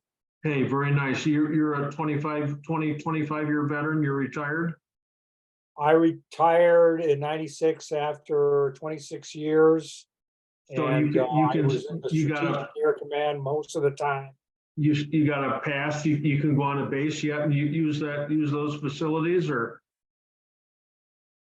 Oh, absolutely. Very nice. We still live in Bellevue, and it's a great place to live. And yeah, we go on off it a lot for many different things, but I use that auto hobby shop. Very nice. There's a movie, the Gimli Glider. This is right when they were changing from imperial to metric measure in Canada, and someone filled up a passenger airliner with way too little fuel, and they lost all 4 engines over Manitoba or I don't know, some Saskatchewan, someplace in the middle of friggin' nowhere. And they figured they had about they were 30,000 feet. So they had, the most 30 minutes to get something sorted out. I guess you can still run dead stick at lose 1,000 feet a minute if you're careful. And so in this movie, the Gimli Glider, they decided to use this old Air Force base to land on. Well, of course, they're switching views between the old runway, which has got a bunch of Heelys and MGs on it. I guess they're pylons because they're all doing slaloms and everything. And then way in the distance, you see this regular sized passenger jet with its landing lights on. I'm thinking, would the landing lights be on if their engines weren't running? But anyway, you see this thing way, and all of a sudden, of course, everyone scatters. So yeah, it's not just, anyway, Curtis LeMay, he was, I'm on the board for the British Sports Car Hall of Fame, and General Curtis LeMay somebody wrote him up and said he ought to be in the British Sports Car Hall of Fame, because if it wasn't for all those Air Force, places being able to run your cars, our British cars wouldn't be as popular, perhaps. So anyway, thanks, David. There are some photographs of him in the archives here on Offutt wearing coveralls covered in oil and grease, where this 4-star general was working on his cars. Very cool. Very cool. John, there's an episode of Mayday that talks about that plane having to land in Gimli. It was a pretty good episode, I gotta say. It was, I watched made for TV, so it was, so they kept, acted switching between the guys in the Heelys and the MGs and the E-types in the plane coming closer and closer. But yeah, it was apparently it actually happened. So yeah, very cool. All right, David Wren. We have several centers of the MG Car Club here in New Zealand, and their various sub clubs, such as the Pre-56, et cetera. So David, are you still on? It must be 100 o'clock in New Zealand. Yeah, right I'm still now. here. It's Oh, yeah. 12:42 lunchtime on Tuesday. All right, so are you part of the Auckland Club? Yeah, I'm part of the Auckland Centre. Yeah. Oh, Yeah. wonderful. That's my favorite. That's my favorite MG video of all times. Yes. Yeah, and I've seen that. Oh, come on. I wasn't right in the right mood to. Yeah, you remember her pointed name. it out before. I can't remember the name of it, but yeah, it was fun to watch. That's just that is so wonderful. That is just my favorite MG movie of all times. So I must have been her, I don't know, her master or her thesis or her, her work because I think she's MG Amy Boyer. Boyer, I had to get there. Amy Boyer. I think she works in Australia now for a television station. That's where she got it. But that's just, that's I haven't been to New Zealand yet, but yeah, come down sometime. Love that movie. Yeah, but you just have to get there between COVID and earthquakes. But your gal's gone. She quit. So maybe the next time COVID comes, it won't be quite so crazy. So yeah, well, so hopefully it doesn't come again. So yeah. Well, anyway, thanks for being. What time is it there? It's 12:44 in the afternoon on Tuesday. Okay. All right. So we're in tomorrow for you. Looking into the future here. Yeah. Okay. Very cool. Thanks. Thanks. All right, Steve Olson. Steve, you're still on. I see you up there. I didn't mention the MG Drivers Club. Not sure if they're still a member, but yeah, that's Richard Miller. Yep, the MG Drivers Club. So, and he quit doing his mail out. That was a private one-man operation. So, anyway, yep. I think my membership number there was, I think it was 007. I don't know how it came up with that exactly, but I was on his list. Walker Eaton said that GOF had 12 cars this year. That's not very many for anything. All right, so Jeff's iPhone. Jeff, for an MGB owner in Montana, is there a club that makes sense for me to join? Well, the North American MGB Register, yes. And that you probably will find the other 4 members in the great state of Montana. Actually, Jeff, are you still on from Montana? Our numbers are slipping here. We didn't. Now I'm gonna have to pop this back up next week next session by talking about SUs or something. There's a University Motors in Montana, so not an MG place. So, and iPad 2 says, I like to drive and socialize, especially over food. So the driving meets are always fun. Craig Fowler says, here in Newfoundland, Canada, a guy set up a group called Sports Car Tours that does runs in the summer. A lot of Miatas, but a lot of little British cars attend, including Bs, Midgets, Minis, a Lotus 7. It says, remember the British TV show, The Prisoner? Car shows suck. For him, anyway, it does. And I did have a pretty young lady approach me and say, I don't know how much about cars, but I know what I like. So she must have liked the MG that he was driving. So for second thought, she was referring to me. For a second, he says, I thought she was referring to me. I know what I like, but I guess it was the car. I just had that happen 2 days ago. I was up at Napa and I drove up there to get something, a thermostat, and drove a B. And this guy comes out, you know, he's kind of leaning up against his van, and you know, I had an MGB when I was in the Air Force, you know, in England.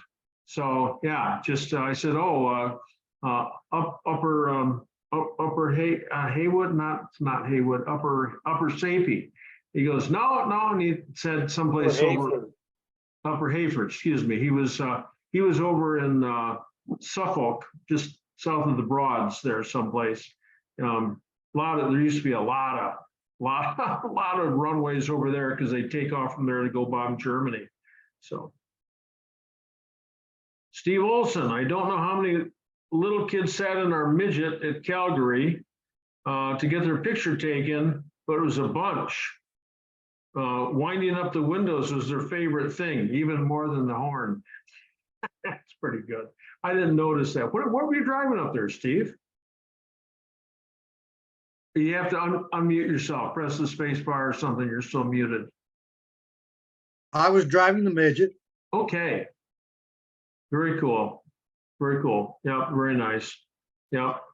I honestly believe that I mean, you can argue all day about whether any MG, a TD or a TC or a TF or an MGB or an MGF, whatever, magnet, looks good. But I tell you, you get your butt in the driver's seat and you go out and drive it. That's where the fun is. You know, that's where the fun is. It was the looks that caught me in 1965 when I first became entranced. That was a while ago now. But since then, it's the driving. I just love driving. Just love driving. Or rolling up and down the windows, I guess. Yeah. And what car still has windows you can drive, you roll up and down. And Tony was saying earlier that, you know, his two girls grew up on MGs, so they could drive a clutch. And of course, my 4 kids grew up on MGs. They all drove it to high school or something or other. As I said, you know, when worse comes to worse and the shit really hits the fan, you know, you got to be able to drive a military vehicle. Well, little did I know that the military's gone over to a lot of automatics now, but anyway, yeah. All right, so Craig Fowler, thanks, John. The young man's video described it just as you did. I recreated the ad mentioned earlier with a pic of my car with a chrome grille, and I've since removed keep mine period correct. So here's a link on MG Experience from Craig Fowler. So thank you. Joe to everybody. I wonder if Joe's still on. I have a 77B that runs quite well, but will not restart after it comes up to temperature until it's completely cooled down again. Any thoughts? Yep, it's too rich. The gasoline is boiling. Okay. And that's the problem. It's just so frustrating because you go into the party store, and if you leave the car more than about 4 minutes, that's it. It will not start. You got to wait 20. We can open up the bonnet. You can open up the bonnet and it lets it ventilate. You can reach across. You're leaning over the car from the driver's side. No, from the passenger side, I guess. And you pull the white with brown wire off the starter relay, and you've got that positioned so that you can push it up against the bottom fuse and spin the engine over. So the key's on, car's out of gear. You got this wire that you can touch and it spins over. Then you unscrew the cap on the carburetor, lift the air piston, and it'll start up. That leans it out a whole lot, but the bottom line is you got to buy the adjuster tool and apparently lean it out some. Okay, well that thank you so much. I had another question about that too. Is that I'm in California and the car's been smogged. It's got everything's hooked up and it runs like a dream, but again, you know, it won't restart. So we found out what that problem is. Could that it's putting out way too much CO2 to pass smog here. Could that be part of it? I don't do smog. know. Where are you close to? I'm about 30 miles southeast of Fresno. I'm ignorant of the geography. I know where Los Angeles is and San Francisco. Central Valley, middle of California. I've got a little operation here called the Central Valley British Rescue. Okay. Yeah. So this car was actually gifted to me because the lady had given up on it, and it's in really great shape, no rust at all or anything. It runs, like I said, runs like a dream. But you know, you're waiting if you're. So how close are you? How close are you to Hollister? Hollister's up north. It's probably it's west of me, 2.5, 3 hours maybe. Oh my gosh! Oh my gosh! All right, all right. I know there's one shop. I did a. Well, there's a guy close to me. He's got a place called British Steel, and he's actually got an arrangement with the smog company where they'll let him tune the car while it's on their machine. He just completely detunes them, and then it's just stupid. It's just stupid, but you know it's stupid. So well, so he's the guy to get it passed, so you can get plates on it, you know, and then he'll know more about tuning it for that CO. But that you think the reason that it's not restarting is it's just way too rich, and that it's way too gas rich. Okay. Well, thank you so much. I'll look into that and hopefully get that solved. Okie doke. Cheers. Thanks. John, I have a comment about trying to restart cars that are, you know, have been driven. Yes. Are hot. You know, I have a Weber carburetor on my car, but if I floor it, just hold the gas pedal to the floor and turn the starter over, she'll start. If I don't do that, it won't start. I don't know if it's the same with SUs. But that's the way I get around that problem with the Weber. It's leaning it out. It ends up leaning it out somehow. And sometimes that'll work with a Stromberg too. Of course, there's no accelerator pump on a Stromberg or an SU. There certainly is on a Weber, so you don't want to pump it because that adds all that extra fuel. But that one pump down and then you cycle all that extra gas through there and it'll start up. But that's what I was saying about lifting the air piston, that leans it out. So, but you're right. Sometimes holding your foot to the floor and just cranking it, all it's got to do is just get going. As soon as it gets going, it sort of clears itself out, and that all that hot gasoline in the float bowl starts to be ventilated because all the heat for evaporation got to suck heat from someplace. It takes it out off the top of the jet, makes the rest of the gasoline cool. And there's fresh gasoline coming into the carburetor too. So, yep. Thank you. Thanks. And Gil Dupre's got a couple of ideas about the one car that Charles' car wouldn't start. Sandy also has got a note about that car that wouldn't, the TF. I don't trust new condensers. Yeah, fair enough. Fair enough. I've used 3 condensers now, though. Okay. Yeah. Well, the chances are that you would have got a good one in there. So, hey, you want me to pull the plugs tomorrow? When I parked that car tonight, it was stuttering. Can I just pull the plugs tonight? Sure. They haven't. Okay, so I don't have to go through the whole rigmarole. All right. Sure. So, Steve Olson's also got another comment here. Castro tells me that Walmart, who was the exclusive marketer for Castrol Classic 2050, has decided not to continue the sales. AutoZone is not the place we can buy that high zinc product. So, Actually, go ahead. I mistyped. AutoZone is now the place. Is now the place. Yeah, I was gonna say AutoZone doesn't display it, but they keep it in the back. So don't be discouraged if you don't see it. Castrol Classic, that's got the 1,200 parts per million of zinc in it, right? 1,300, I think. Yeah. Something like that. Okay, right. And Mr. Neary says Amazon has Lucas oil. That's so weird to see that name associated with lubricants, you know, and with 2,100 parts per million. Holy moly. So, okay. All right. John, you can get that Lucas 2050 Classic for $35 at Summit. If you're fortunate like we are, there's a Summit in your area, but even so, the shipping can't be that much. Sure. John, Rotella T4, 17 bucks a gallon. Okay.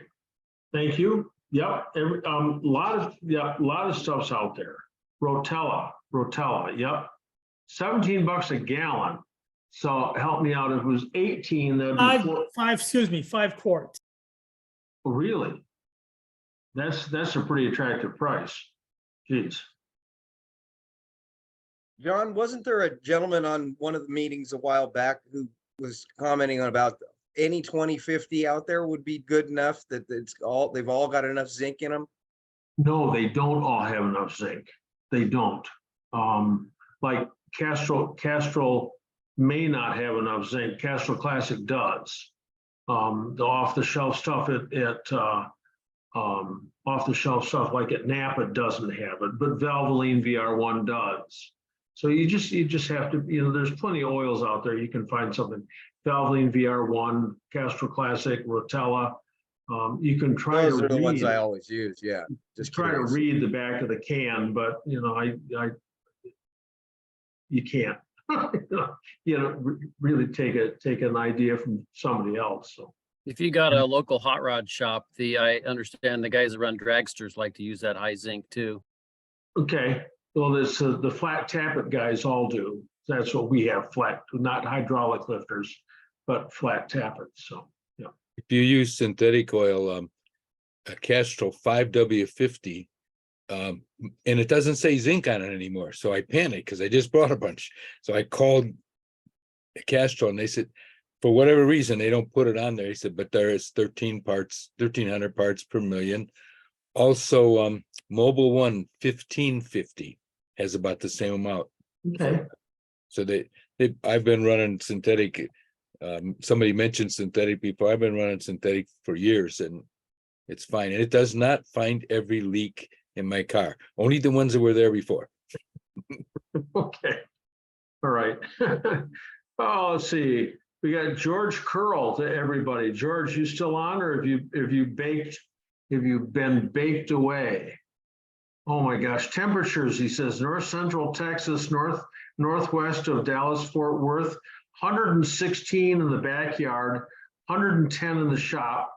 So hot and dry, the trees are whistling for the dogs. Okay, that sounds like a Texas line. Oh my gosh, it's so hot. All right, Meisel, M-E-I-S-E-L to everybody, 1980 MGB. I replaced the gators on the front steering, dry as a bone. I put red grease, then I saw the video where you put in the 80-90.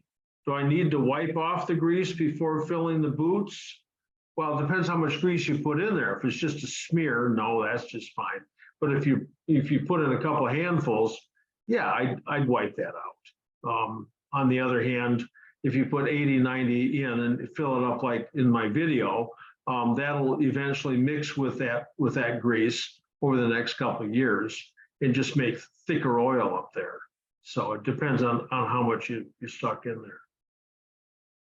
Craig Fowler to everybody. The plastic brake fluid cover on my 74B is tight as a drum.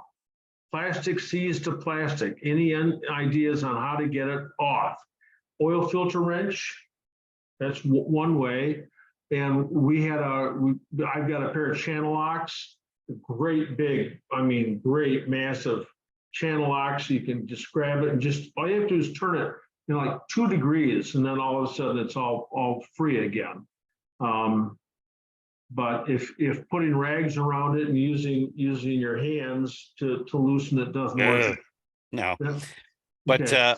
I like the oil filter wrench because I got a strap one, and that should work really well. Yep, just put a rag around it. You just have to bump it a couple of degrees and bingo, you know, it's done, so. Okay, from Bart, John, I'm still trying to get my 73B to fire with no success. I discovered today something that's bothersome. I confirmed that I was on number 1 compression by turning it over. Just a minute here. Bart, are you still on? I confirmed that I was number 1 compression. I'm here. Okay, by turning it over and felt until I got the compression. Then I saw that my timing marks are way off. The timing mark was at about 10 o'clock. Does that seem correct? So, yes. I mean, if your timing marks are up on the timing cover, right? In the last mark you come to in the clockwise direction is top dead center. I always say I figure it's up there at 11 o'clock. But there are 2. Top dead center passes you twice. Once when you're firing on number 1, and again when you're firing on number 4. But if you set your timing at about 0 on a 73B, and then use a test light between the distributor and something hot. So you pull that white with black wire off the distributor, put your test light on there, and put the probe of the test light in the fuse box. Then when the points are closed, the light will be on. When the points are open, the light will be off. So you've got it hooked up with a test light using the points as a switch. You grab a hold of the distributor and turn the distributor clockwise until the light just goes out. Right. That's timed because the cam inside your distributor, the advanced cam inside there is an 18-degree cam, which means that it's 36 on the crank. And since all you want is 32, I'm suggesting you start at 0. Actually, you should start at like -4 or something like that to get to the 32 degrees. But that will tell you right away, turning that, whether that light comes on and off. Because it is possible to put the points and condenser inside the distributor incorrectly, and it's just always grounded. So with a test light, you'll find out right away if the points are working correctly. Okay, I did that multiple times. Can't tell you how often I've done that. Okay. Based on your video that I've watched numerous times. And that engine will not fire. I have not, you and I had talked about it a month ago. Okay. And we got it to fire one time. I thought, well, we're there, but it never ran. And I never got it to fire again. Just So one time. when it's firing at number 1, your rotor should be pointed at well, if you look at it like this, 1 o'clock. Around 1 o'clock. 1 or 2 o'clock, and the wires should be from there counterclockwise 1, 3, 4, 2. Yep, that's where I am. That's where I am. And it's 1-ish. That's when I'm at 10 degrees before top dead center. Sure. Yeah.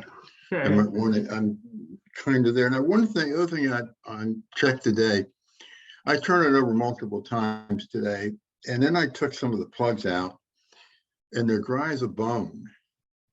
What does that tell me? There's no gas. So yeah, but you got twin HIF carburetors on there, right? Yes, I do. Yes, I do. So you got right now you've got a pipe that should have a pipe that goes from the front of the front carburetor all the way to the back of the other carburetor, and there's a line that goes over to the charcoal canister. Correct. So pull those off the carburetor. Just pull those off the carburetor. Take a length of hose. Take a length of hose, 1/4-inch hose. Put it on there. Take the suction chamber off the carburetor. Take it, the suction chamber, the spring, the air piston. Careful you don't drop the piston because of the needle. You don't want a bent needle. And blow into that hose, and you should get a stream of gasoline that shoots up out of the main jet. Oh my gosh, 2 feet, easy, with just a puff. So immediately you'll find out if there's gasoline in the carburetors or, Right. And I did exactly that the last time we talked. and you do. Yeah. And you do Did have it. gasoline. Mhm. Yep. It's Okay. driving me crazy. I just can't, I just don't get it. Have you ever pulled the spark plug out? Have you pulled the spark plug out and just seen if you get spark off of a? Yes, I've done that like a as well. grounded I part? get spark off the spark plug as well as with If my it's spark not, tester. if it's not firing, then it should smell like gasoline. That was your point. Yeah. It should smell gassy in there. You would think that they've turned it over and over and over and So when your suction chamber is out, and you puff into it, you get that big stream of gasoline off the main jet. You put your finger on the main jet, and then you blow into it and rotate the choke. Rotate that choke linkage, and gasoline ought to burble up out of the hole, not immediately to the rear, but offset of the jet. It just bubbles up like a little tiny mini artesian well, with some pressure, and you want to make sure it's doing that, so that you know that when you do engage the choke, it isn't a choke at all. A choke is that it's a mixture control. So and then the other way is to just take a couple of spoonfuls of fresh gasoline and dump them down the throat, and just spin it over and see if you can get it to fire. how about somebody suggested the aerosol? Yeah, you can use starter, that. is it? You can use ether, you can use carburetor cleaner, or just right. use some raw gasoline. Just something, yeah. Hey, John. One time I had an issue. I had done the taking the carburetors off, and accidentally I put the gaskets that go between the carburetor and the manifold upside down, and I guess it blocked a couple of air holes. Could that be causing a problem? I'm very careful with that one. No, they're incorrectly. Something's up. Yeah, it's really weird. So, let me tell you how it started, John. It started when the car ran beautifully. This car ran beautifully. And it started to blow a little smoke. So I may have carburetor problems. So I'm fiddled with carburetors a little bit. And then I took it out one day, it ran fine. It ran for 2-3 miles. And then I got on it. It was on the straight road, and I just really got on it. And it just all of a sudden it just backfired and spit and sputtered and carried on, stopped, and it's never started since. Bad condenser. I replaced at least 4. Okay. I even have it. I put a new distributor on it. Okay. All right. Brand new. So do you have an iPhone? Can you FaceTime I tomorrow? do. All right. Yes, so, I can. So tomorrow afternoon or something, FaceTime me and let me just look at what's going on, because sometimes it's just like you go, oh my God, look at that, Right. Hey, who knows? So, okay. Well, the last time we did it, I was very optimistic because it fired. Then I said, well, okay, that's great. And the next day I got up, went out, it hadn't started since. Okay. So Well, it's just a machine, and it's just, you have to have spark, you got to have gas, you got to have compression. If you get all those, it'll run. So exactly. One of them's missing. So one's missing. Okay. All right. I'll give you a call tomorrow. Where are you calling from, Bart? Fripp Island, South Carolina. Oh, all right. Just down the street from Judd. So okay. About as far from Gowensville as you can get and still be in South Carolina. Oh, well, all right. Okay. Okay. 250 same miles. state. Same state, right? Yeah. John, I appreciate it. And yes, we'll sir. talk tomorrow. All right. Okay. Thanks. Thank you. So we got one here from Dean Webb.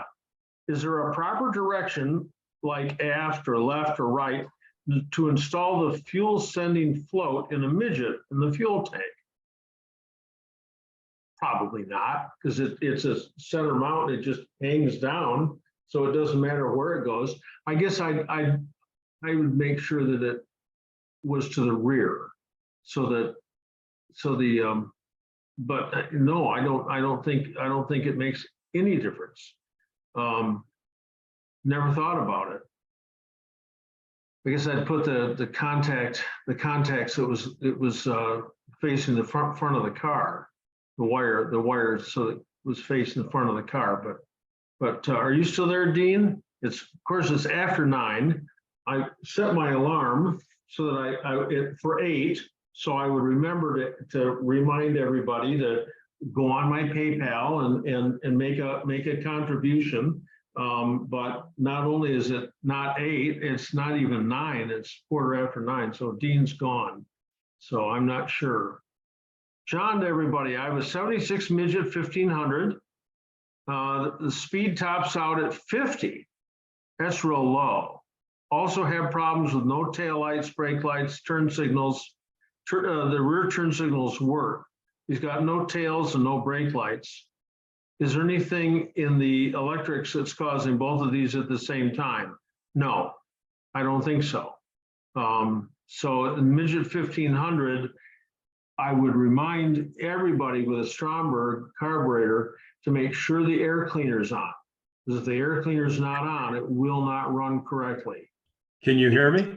Yes, yeah. Hi, this is John. Yeah. Just 2 days ago from last week's conversation, I believe it was, I put an air filter on this thing. Okay. So I haven't taken it on the highway yet, but I'm looking forward to seeing if that works. Okay, all right. Because what happens is it leans out. I'm not sure how the airflow moves in there and everything, but it leans out. It just, and you can't, with a 75 Midget, you've got a hand choke, but a 76 is an automatic choke. So where are you calling from? I'm calling from Chagrin Falls, Ohio. Oh, all right. Okay, so you're part of the Emerald Necklace MG? Correct. Registered out. Hey, great. Okay. Also Great have a group. problem with no tail lights. That's a biggie. So that, like you go to the fuse box with your test light, and when your rocker switch is turned on to the first position, then the bottom 2 fuses ought to be hot in your fuse box. There's a red with a green tracer, and that goes hot when you turn the headlight switch to the first position, and that illuminates or lights up the 2 fuses. And then the fuses are separated left and right. So there's a lamp at the front, and a lamp at the rear that's run off each fuse. Sometimes it's side to side, sometimes they're crossed. You don't know until you're working there. Brake lights are like the 3rd most important part of the car. And but all these lights out in the back, maybe there's something that rattled around in the trunk and pulled some of the wires apart. But you can go back there easily enough. The brake circuit is green with purple. So it's green with purple on both sides. And put your test light back there and have somebody operate the brakes. You can go up to the brake switch on the brake master cylinder box. There's a green wire that goes in. That's power. Should be hot when the key's on. And there's a green with purple that comes out that ought to be hot when the brake pedal is depressed. Okay. So I do know something about electrical diagnostics, and if you keep having a problem with that, just call me, and we can work through it. So, Mr. Meisel sent me an electrical diagram set for the MGB, so I'm going to take a look at that. I do have the Haynes catalog, but my eyes aren't. They've got Haynes has got generic wiring diagrams. Right. I do have a 76 Midget wiring diagram on my computer. So if you send me an email, I will send you the your Wonderful. Can you remind me of the email again? I know you gave it to us. Yeah, sure. It's John Twist, JOHNTWIST at UniversityMotors.Ltd.com. And it's on the websites too. Yes, I know. Okay. Right now, all of my wires look brown, so I think cleaning them is probably. Spray carburetor cleaner. Go to Napa. Carburetor cleaner, really? Yep, carburetor cleaner and rags, and get the mass of wires up there and just spray them and pull them and clean them all. And the carb cleaner won't take the color off the wire. The stuff I use won't, and I use really, really good carburetor cleaner, real hot stuff. So, yep. Okay. Thanks very much for your help. Yeah, you're very welcome. Bruce Frazier, from Victoria, BC. The Moss catalog offers a harmonic balancer for a few $100. What do they do and are they worth it? Bruce, are you still on? It's only about 4 o'clock in BC. So anyway, so Bruce probably has an earlier car. So they don't offer harmonic balancers, I don't think, for T-type. So it's Can you hear me? Yes. Hey, there you are. Okay. You get an Good, MGA? good, good. No, I have a 1980. You already have a harmonic balancer on your car. You already have a harmonic balancer on your engine. You got a front flywheel or a front pulley that's massive, and that is already a harmonic balancer. So already done, already there. The only thing that happens sometimes, once in a blue moon over a period of time, is there's a center of the harmonic balancer that's bolted to the crank, and then there's a rubber insert, and then there's the outside. Sometimes, once in a blue moon, the rubber fails and the outside moves. So the timing marks on the pulley are not correct. Very unusual. Anyway, so that probably isn't the case with yours. So. Okay, thank you. Yes, sir. Yes, sir. Mark Anderson, we have 2 wonderful LeMay car museums here in Washington State.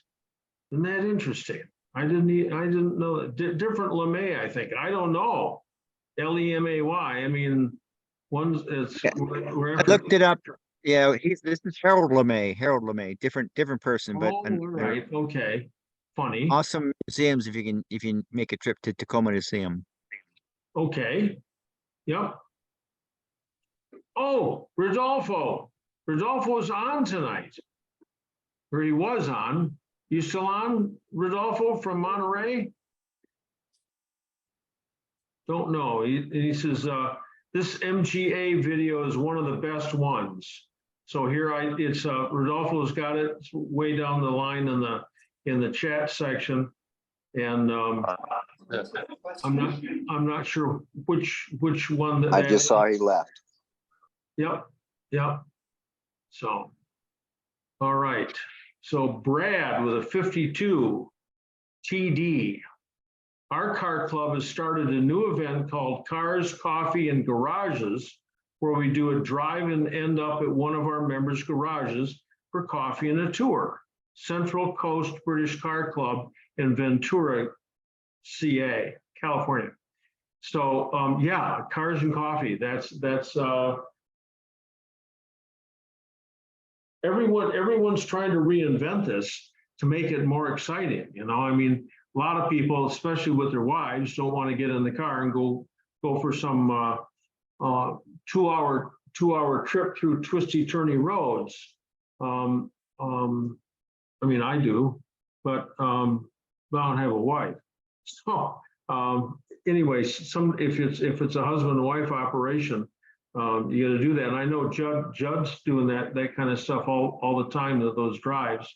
But cars, coffee, and garages, that's a really nice idea. And somebody else, Chris, has said that sounds awesome. I wish we had that here in Bend, Oregon. Well, Chris, just start doing it. Yeah, John, this is Brad. Yeah. Yeah, last month was a visit to Kelvin Dodd's garage in Ojai. That was a very interesting garage. Oh my gosh. Oh my gosh. I said, Kelvin, what are he's got these rocks at the back of his property that are half the size of an MG. I said, what are these? And he goes, well, that's when the flood pushed him up here. It's just a valley. I mean, it's just dry as a bone. You'd never ever guess that there was a flood. And then he was talking about the fire that came the next year, the 2 years after that. It had the roots of everything on fire. It's just like, oh my gosh. Yeah, he's got quite a shop there with a bunch of cars. Yeah, so that's you get to see everybody else's houses. So how much fun is that? And the thing about girls remembering cars and all, I went to my 45th high school reunion. None of the girls recognized me, but when I showed them a picture of the 52 TD I drove in high school, then they remembered me. Whatever it takes. Yeah. Yeah. Yeah. Used to be that you could go to a car club meeting and pick up girls, but not much anymore. Not much anymore. So yeah, I was my daughter and I drove out to Ojai, up to Ojai from LA. A couple of years ago, I went out to visit her. I got her MGB GT done, and we drove we had to drive it heavy duty test drive, and the wheels didn't come loose on her car until after I'd come home. I thought that drive from Griffith Park up to Ojai would do it, but I had the best burrito that I ever had anywhere, just there at Ojai. So yeah. Craig Fowler, I love driving mine except over speed bumps that should be outlawed. Isn't that the truth? Just be glad you're not driving a big Healy. I mean, that just tears the exhaust off of a big Healy. So, temperature sensor, picks, Dean Webb again. On the blue TF 1500 with a 4-mile limit, before breaking down, don't overlook the possibility of fuel vaporization. If the fuel line near the exhaust manifold is the fuel lines near the exhaust manifold at any point. So anyway, he said he had that problem where the fuel line was too close to the exhaust. So there's something going on with that car. It'll be real interested to see what's going on. And other people have said they've wrapped their fuel lines in silver tape. And Joe Curto has those gloves. Those they're not asbestos, but they look like that, with an R500 rating or something or other you can put up on the float bowls. So, follow-up question, John. The coil must be operating at 12 volts with an electronic ignition, but apparently a noise suppressor is fitted that reduces the voltage to 6 volts. That needs to be removed. I didn't see any reference to this in the EI installation manual.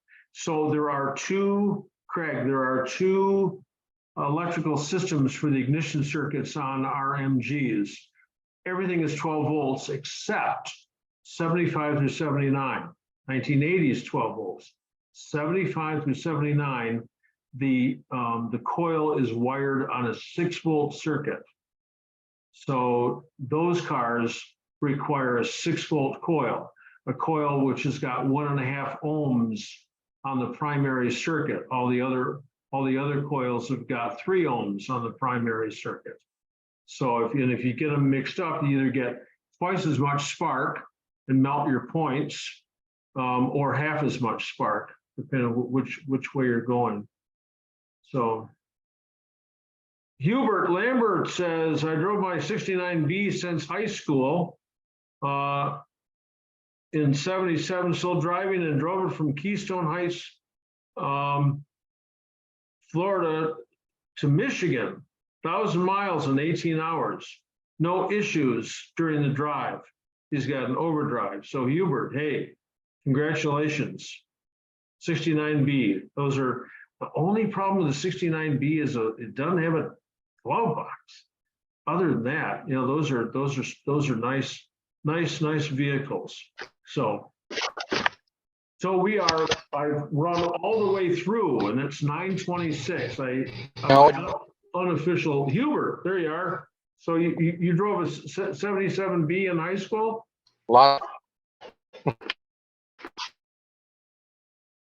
We got a frozen screen here. So anyway, I'm done to the end of the questions and answers. I'm going to work real diligently at getting these Zooms up and identified. So if you want to go back and watch one about whatever we talked about, heater control valves or ignitions or whatever, I'll try to get some hints in the definitions on YouTube. So thank you everyone for being here tonight. It's been a pleasure. Doug Clark, Doug Clark's still on. John, hi. Can you hear me okay? Can you hear me yeah. okay? Yeah, but I didn't bring a hat. I Yeah, forgot well, my hat. I'm, you might remember, I think it was about 20 years ago. I think your son Brooks went on a Boy Scout trip up to Nubs Knob for snowboarding or something, probably. Maybe. Well, anyway, I'm up in that neck of the woods. I'm tuned in from my motel room here. So, but that's where I am up in northern Michigan tonight. And I wanted to make a couple comments about the when an attractive female, likes you driving around in your MG, and they say, "Oh, I really like your car, sir." I mean, that is really, I mean, the delusions of grandeur, and then, so, and the other thing is, when someone in England, if someone asks what kind of car that is, you can tell them it's a BP, bird puller, because MG will pull the birds. That's what they say. So very cool. And there were, so I was trying to monitor the best I could tonight on my phone as to the attendance, and I counted 130. Okay, all I right. had 130 also. All right. Okay, well, you're gonna have to wait just a minute, just so I can get a hat here, just to go up. I forgot all about getting the hat. Is Marty gonna change her name to Barbie? No, but I do love pink. I can see that. I have 3 brothers and 3 sons, and this is my office, so I got to do what I wanted. Go for it. Yep, makes me happy. And this is all my artwork behind me too. Lovely. What you got, John? Here we Oh, here we go. It's an Air Force. It's Very not good, mine. very I was not a captain, no matter how you slice it. But here's my overseas cap. To go up against Doug Clark. So overseas. You gotta put in a rakish tilt. In there, how's that? And in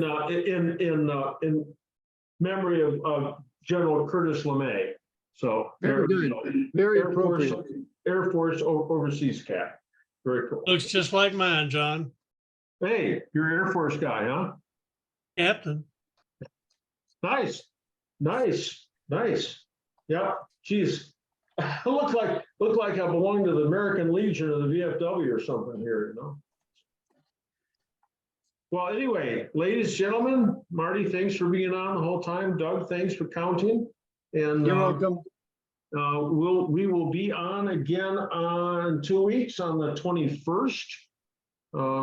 Just after our summer party. Again, make a pitch. If you're around these areas, around these parts, please sign up for the summer party and hit that PayPal button on your way to or from my website. So I can afford to pay Marty. So anyway, thank you very, very much, everyone. That's very, very. Thank you, John. Thanks a lot. Thank you. Thanks, John. Good night. Yeah, the thanks go to you, Thank you, John. John. Thanks, John. Much appreciated. Thank you. Night, Bye-bye. John. Thank you, John. Hi, John. Oh, and Thank you, Marty. my phone's ringing. So Thanks, I gotta John. go. All right. Okay. Good night. Thanks. John. Good night. See ya.